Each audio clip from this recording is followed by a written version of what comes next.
भैया 31 जुलाई 2022 निकल गई, रिटर्न फाइल नहीं कर पाए। अब जो खूब सारी ऐड आ रही हैं, प्रोफेशनल्स के भी आ रहे हैं, पहले भी ऐड चल रही थी, सरकार भी बता रही थी कि भैया 31 जुलाई तक यदि रिटर्न फाइल नहीं की तो लेट फीस लगेगी। लेकिन दोस्तों, मैं आज आपको इस वीडियो में कुछ ऐसी चीज बताने जा रहा हूं जिसमें कि अगर आप 31 जुलाई के बाद, यानी कि अगर आप अब भी अपनी रिटर्न को फाइल करेंगे तो लेट फीस नहीं देनी होगी। और हाँ, ये मैं आपको लाइव दिखाऊंगा, आपको कैलकुलेशन दिखाऊंगा कि किस प्रकार जब आप अपनी रिटर्न फाइल करेंगे तो आपको लेट फीस जमा नहीं करनी होगी, और आपको उसमें किन बातों का ध्यान रखना होगा ये भी आप देखिएगा इस पूरी वीडियो में। तो डिटेल देखिएगा, क्योंकि इसमें मैं आपको लाइव दिखा रहा हूं कि भाई आखिर किस केस में लेट फीस नहीं लगेगी। और है ना कमाल की बात कि आप 31 जुलाई के बाद रिटर्न भी फाइल करेंगे और लेट फीस भी नहीं लगे। तो चलिए दोस्तों, आगे शुरुआत करते हैं। उससे पहले एज यूजुअल जो हम हर बार बोलते हैं कि भैया हमारे, अगर आपने चैनल को सब्सक्राइब नहीं किया तो कर लो भाई इसे सब्सक्राइब। बहुत सारी वीडियोज हैं, आपको बहुत ही आसान भाषा में आपको मिलती हैं यहाँ पर सारी की सारी। तो चलिए शुरू करते हैं। अब जैसा कि आप जानते हैं कि आज मैं जब इस वीडियो को बना रहा हूँ 31 जुलाई के बाद बना रहा हूँ, ये मेरे पास एक सॉफ्टवेयर है। मैं इस सॉफ्टवेयर के थ्रू आपको दिखाऊंगा कि देखो जब मैं कैलकुलेशन करूंगा इसमें इंटरेस्ट की या जो लेट फीस है, सारी डिटेल्स यहाँ पर आएगी। तो दोस्तों, सबसे पहले मेरा आपसे एक क्वेश्चन ये है कि आप मुझे ये बताइए कि इनकम टैक्स में नॉन टैक्सेबल इनकम की लिमिट क्या है? 2.5 लाख है या 5 लाख है? बताइए मुझको। कमेंट बॉक्स में कमेंट लिखिए, मुझे बताइए कि भैया इनकम टैक्स के अंदर जो थ्रेश होल्ड लिमिट है जिस पर कोई इनकम टैक्स नहीं लगता है, उसकी लिमिट क्या है, 2.5 लाख या 5 लाख? तो चलिए, जब तक आप इस पे कमेंट कर रहे हैं मैं आपको बताता हूं। हम सपोज ये मान के चलते हैं कि सर मैं यहाँ पे बिजनेस की एक इनकम का एक एग्जांपल ले लेता हूँ। 44 AD के अंदर एक सिंपल हम एग्जांपल को लेके के चलेंगे कि मैं 44 AD के अंदर मैं एक अपनी रिटर्न को फाइल करना चाहता हूँ। अब मैंने सपोज टर्नओवर लिख ली इसके अंदर 10 लाख रुपए। मैं एक टेंटेटिव बात कर रहा हूं, इसलिए कभी आप ये मत कहना कि यार ये कैलकुलेशन आपने कैसे की है। तो दो, दोस्तों, अब मैं रिटर्न की कैलकुलेशन निकालने जा रहा हूं। मैं मान लेता हूं कि साहब मेरा 60% प्रॉफिट है, यानी 6 लाख रुपए का मेरे को प्रॉफिट हो गया। अब देखिए होगा क्या।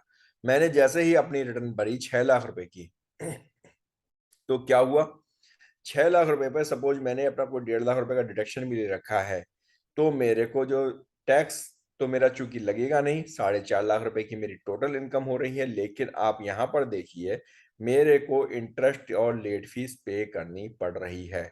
जी हाँ दोस्तों, अगर आप यहाँ पे देखेंगे तो मेरे को यहाँ पे इंटरेस्ट की बात वो कर रहा है कि भैया 1,000 रुपए आपको, सॉरी लेट फीस की बात कर रहा है कि आपको भैया 1,000 रुपए की लेट फीस देनी होगी। क्योंकि मेरी इनकम 5 लाख रुपए से कम हो रही है, तब भी मुझे लेट फीस देनी पड़ रही है। यानी कि यहाँ पर अगर मैं बात करता हूँ तो भैया मुझे लेट फीस देनी पड़ रही है। अब आप कहेंगे कि साहब आप तो कह रहे थे कि लेट फीस नहीं लगेगी, और यहाँ पर तो लेट फीस मुझे देनी पड़ रही है। तो ऐसा कैसे है भैया, हमें क्या बेवकूफ समझाए? तो नहीं भाई साहब, आप बहुत समझदार हो। बस आप एक ही गलती करते हो कि टाइम से रिटर्न फाइल नहीं करते हो। तो आप इतने ज्यादा समझदार हो कि टाइम से रिटर्न फाइल नहीं करते। चलिए कोई बात नहीं, आपकी समझदारी को सलाम। आगे बढ़ते हैं। अब आप बात करते हैं कि देखो, अगर अगर मैं इसी को ही मैं एक एग्जांपल को लेके चलता हूँ कि सब मैंने 6 लाख रुपए की मैंने इनकम मैंने दिखा दी थी और मेरी 4.5 लाख रुपए टैक्सेबल इनकम बनी, तो मेरे को 1,000 रुपए लेट फीस देनी पड़ रही है। इसका मतलब ये हुआ, जो मैंने अभी आपसे क्वेश्चन पूछा था कि भैया हमारी नॉन टैक्सेबल की लिमिट क्या है, तो नॉन टैक्सेबल की जो लिमिट है हमारी 2.5 लाख है, ना कि 5 लाख। मैं यहाँ पे आपको इस बात का जवाब भी दे देता हूँ।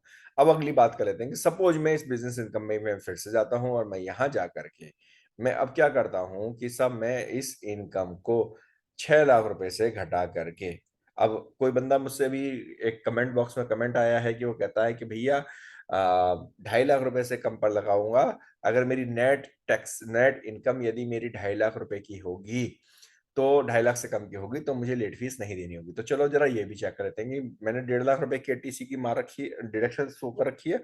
तो सपोज मैं यहाँ पे करता हूँ, साहब मेरी 4,40,000 रुपए की मेरी इनकम है। ठीक है, मैं 440 की इनकम को लेकर के चलता हूँ। अब क्या हो रहा है भाई साहब, देखिएगा जरा। ओहो, 440 की में से एक 150 गया, यानी 3 लाख से कम हुई, 290 हुई, लेकिन लेट फीस वो अभी भी दिखा रहा है। चलो, हम एक और ट्रायल लगाते हैं। हम ट्रायल क्या लगाते हैं कि चाहो साहब इसको ना हम 440 की जगह पे इस इनकम को हम तीन 340 कर दें, बोलो कितनी करें? हम चलो इसको 3,50,000 रुपए कर देते हैं। साहब मैंने अभी इनकम कितनी कर दी? 3,50,000, और 1.5 लाख रुपए की मैं डिडक्शन अभी भी क्लेम कर रहा हूँ। मैं एज्यूम कर रहा हूँ कि मैं 1.5 लाख की डिडक्शन क्लेम कर रहा हूँ।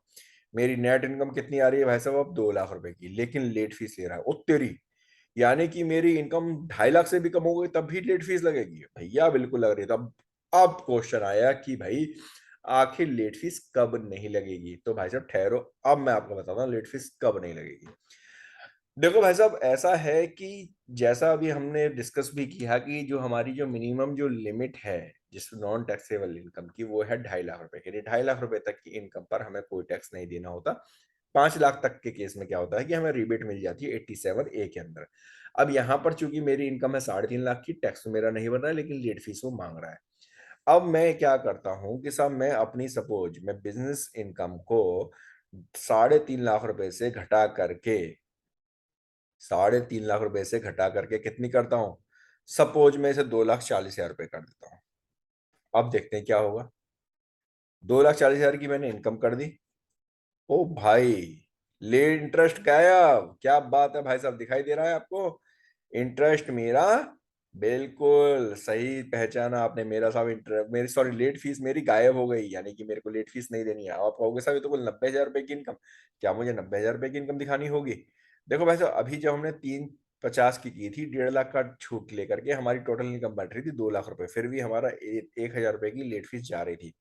अब मैं क्या करता हूँ, मैं डिडक्शंस को गायब कर देता हूँ। मैं क्या करता हूँ मैं भैया, इस डिडक्शन को मैं इन डिडक्शंस को गायब करता हूँ। गायब कैसे करूंगा मैं? कि मैं जाऊंगा डिडक्शंस के कॉलम में, और जो मैंने यहाँ पे डिडक्शन शो कर रखी है, मैं उन डिडक्शंस को यहाँ से ये डिडक्शंस मेरी हैं, मैं इन डिडक्शन को यहाँ से डिलीट कर देता हूँ। एक लमसम मैंने डाल रखी थी कि चलो भैया कितनी है। अब मेरी इनकम कितनी हो जाएगी भाई साहब? अगर मैं डिडक्शन नहीं दूंगा तो मेरी थी टोटल बिजनेस इनकम 2,40,000। अरे वाह, टोटल इनकम 2,40,000, टोटल इनकम 2,40,000, और भैया लेट फीस। ओ भाई, मुझे यही तो चेक करना था कि लेट फीस कितनी होगी। अब लेट फीस देखो भाई साहब, मेरे को कितनी मिल रही है? 0। यानी कि मेरी लेट फीस नहीं लग रही है। इसका मतलब यह हुआ कि यदि आपकी टोटल इनकम 2.5 लाख रुपए से कम है, चाहे आप 80C की डिडक्शंस को क्लेम करें ना करें, या कोई भी अदर डिडक्शंस को क्लेम करें या ना करें, उससे फर्क नहीं पड़ता। यदि आपकी इनकम 2.5 लाख रुपए से कम है तो आपके ऊपर कोई भी लेट फीस नहीं लगेगी। लेकिन यदि आपकी इनकम 2.5 लाख रुपए से ज्यादा है और डिडक्शन के बाद, 80C की डिडक्शन के बाद, 80D की डिडक्शन के बाद यदि वो घट करके 2.5 लाख से नीचे भी हो जाएगी, तब भी आपको लेट फीस देनी होगी। तो इसका मतलब यह हुआ कि अगर आप चाहते हैं कि आपकी रिटर्न में अभी भी लेट फीस ना लगे, तो आपको इनकम अब कितनी दिखानी है? बिल्कुल सही, 2,50,000 रुपए से कम। यानी 2.5 लाख रुपए से आपको कम इनकम दिखानी है। अगर आप 2.5 से ऊपर आप दिखाते हो तो फिर उस केस में आपको लेट फीस देनी होगी। तो दोस्तों, मैंने आपको ये लाइव दिखाया है कि किस केस में आपको लेट फीस लगेगी और किस केस में आपको लेट फीस नहीं लगेगी। तो दोस्तों, आपको ये जानकारी कैसी लगी हमें कमेंट जरूर कीजिएगा, ताकि हम आपको और नई नई जानकारी देते रहें। चलिए इसी के साथ लेते हैं अलविदा। चैनल को सब्सक्राइब जरूर कर लेना। धन्यवाद।